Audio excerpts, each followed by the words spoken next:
Hi, everybody. Happy cold, rainy Tuesday. It's pretty gloomy and gray outside, and so I thought today I would share a book that is bright and colorful and full of lots of life and energy. I've kind of been a little bit on an artist theme this week. I shared on Sunday I shared a story about a woman who created art out of bottles and pencils and whatever she would find. Today, I am actually going to be telling a story about a really famous artist, Rembrandt. So this story is called Rembrandt Takes a Walk. And I'm going to take the dust jacket off. And it is bright and busy. Here we go. Tom's Uncle Morton was a tightwad. He had tons of money, but his car was old and his furniture was falling apart. He never bought new clothes, his shirts were frayed at the cuffs and collars, his socks had holes in the toes, and all his shoes were worn through. The only thing he spent money on was paintings. But he was so grouchy and his house was such a mess that no one ever came to see the paintings. "I think it's time for you to visit your Uncle Morton again," said Tom's mother. "He's getting lonely, and you seem to be the only person who can cheer him up."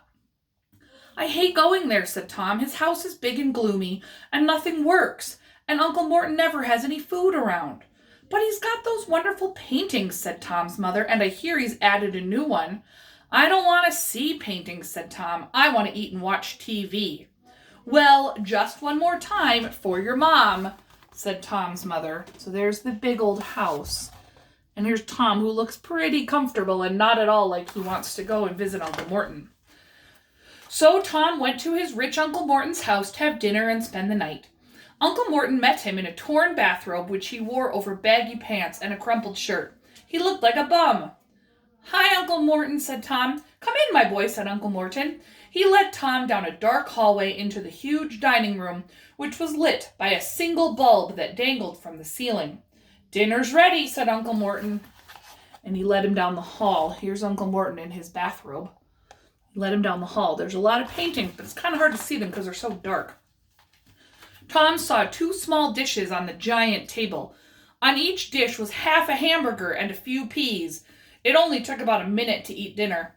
Then Uncle Morton invited Tom into his wood-paneled den to watch TV. It was an old black and white set that didn't work right.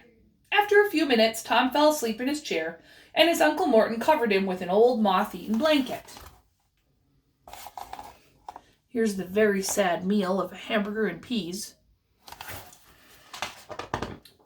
The next morning, Tom woke up early and went to the kitchen to get breakfast. But when he opened the refrigerator, it was empty. Uncle Morton had forgotten to buy food. There wasn't any juice. There wasn't any milk. There was nothing in the cupboard either. No bread in the bread box. No cookies in the cookie jar. Here's the empty fridge. Tom went into the dining room. He thought of waking Uncle Morton, but he didn't want to make him grouchy. He looked at one of the paintings on the wall. It was by Paul Cézanne, and it was filled with apples and oranges in dishes or spread out on a crumpled white tablecloth. Even though it was painted nearly 100 years ago, it made Tom hungry. He stood on a chair to get a closer look. "Those apples look real good," thought Tom. Then he touched the closest one. It moved. He touched another one, and it moved too. Amazing! He shook the tablecloth, and all the apples moved. "I wonder if I could eat those apples," thought Tom. And he reached into the painting and pulled one out, then put it on the table. Maybe there's a better one in there. He reached in and pulled out another. Soon he had taken all the apples and oranges out. The painting looked very empty. Next to Cézanne's, there was a painting by the Spanish painter Francisco de Zurbarán. The oranges in it looked juicier, even though they were painted over 300 years ago. Tom got on a chair to see if he could reach into the painting and take out its oranges. Sure enough, he could. He emptied the pretty basket of its oranges and put them on the table with Cézanne's apples and oranges. And then he took the lemons from the little silver dish as well. How amazing would that be if you could reach into a painting? The table was covered with fruit, and both paintings were empty. Tom was suddenly worried. Suppose Uncle Morton woke up and came downstairs. He'd better put everything back. He started, but he couldn't quite remember where things went. He put some Zerberon lemons in the Cezanne and some Cezanne apples in the Zerberon, and neither painting looked right. Tom was very worried. He tried several times to rearrange the fruit, but the paintings looked even worse. Eating the apples didn't make it any easier. No sooner, so look at this with the crazy paintings with nothing where they're supposed to be. No sooner had he sat down than he heard psst, psst. He looked around, but he saw no one. Then he heard it again. Psst, psst. It was coming from the painting by Rembrandt, one of the portraits he did of himself when he was quite old. Tom looked at the old man in the painting, and the old man winked at him. "I'll tell you what, little boy," said the old man, "if you help me out of this painting, I'll help you put all the oranges, apples, and lemons back where they belong." Tom thought, terrific. He said, okay, and he helped the old man out of the painting. "My name is Rembrandt," said the old man. "Mine is Tom," said Tom, and they shook hands. "Before we get to work," said Rembrandt, "I'd like to look out the window. It's been a long time since I've seen what it's like outside." "I don't mind," Tom said. "Holy hollandaise," said Rembrandt. "I can see things have changed. Let's take a walk around town." "We can't do that," said Tom. "Suppose my uncle woke up and saw only empty paintings." "Don't worry about that," said Rembrandt with a twinkle in his eyes. "I've watched that old goat for a long time, and he never wakes up before noon." "But you're not dressed right," said Tom. "You've got to take off that hat and funny coat. My uncle has a suit in the closet upstairs that might fit you." Tom and Rembrandt tiptoed upstairs where Rembrandt put on the suit. It was moth-eaten and creased and a little tight, but it looked a lot better than what Rembrandt had been wearing.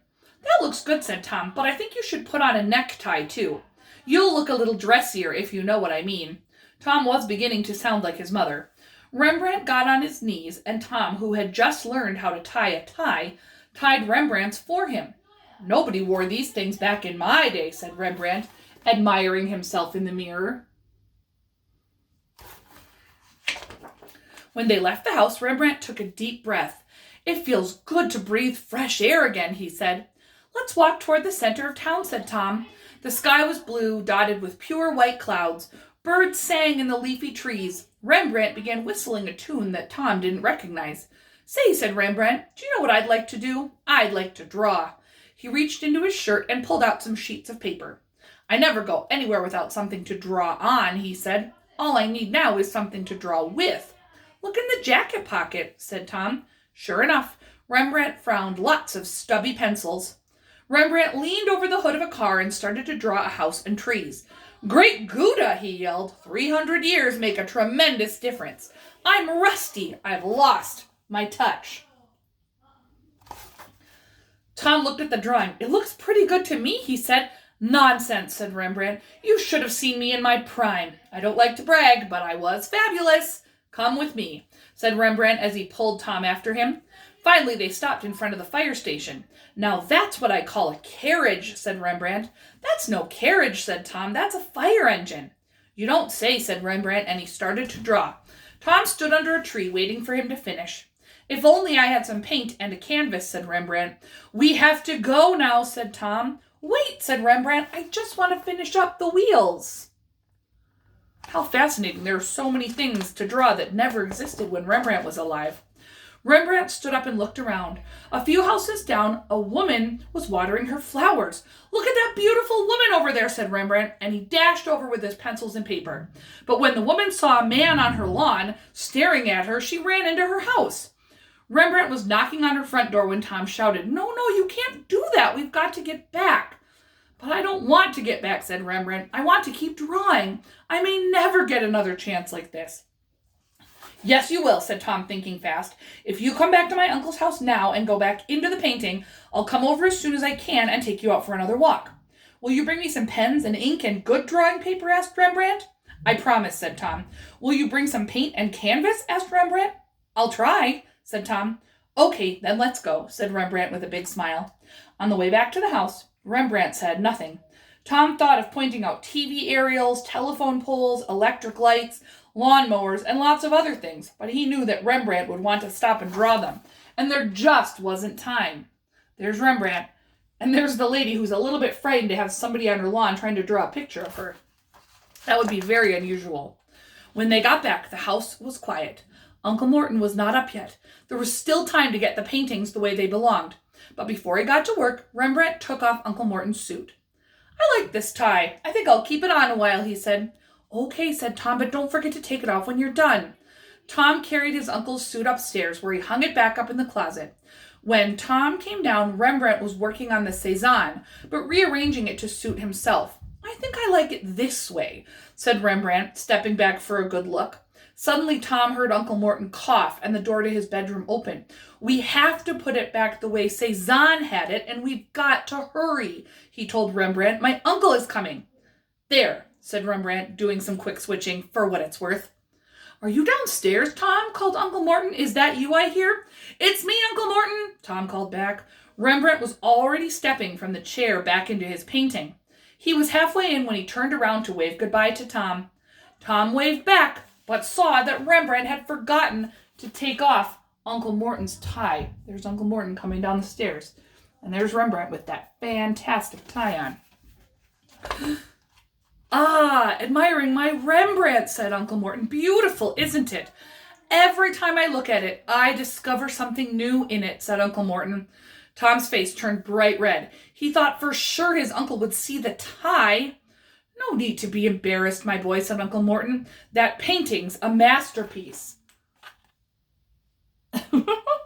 I would think you'd notice that. Maybe we should go and have breakfast, Tom said. Good idea, said Uncle Morton. Let's go to your house. I bet your mom will make us something really good. Good idea, said Tom. And off they went to Tom's house, where Tom's mother made them a delicious breakfast of tall glasses of juice, big bowls of cereal, sausages, and stacks of French toast smothered in butter and maple syrup.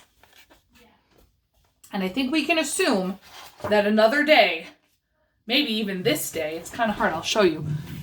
It looks like Tom and Rembrandt got to come back, and he showed Rembrandt many, many other things.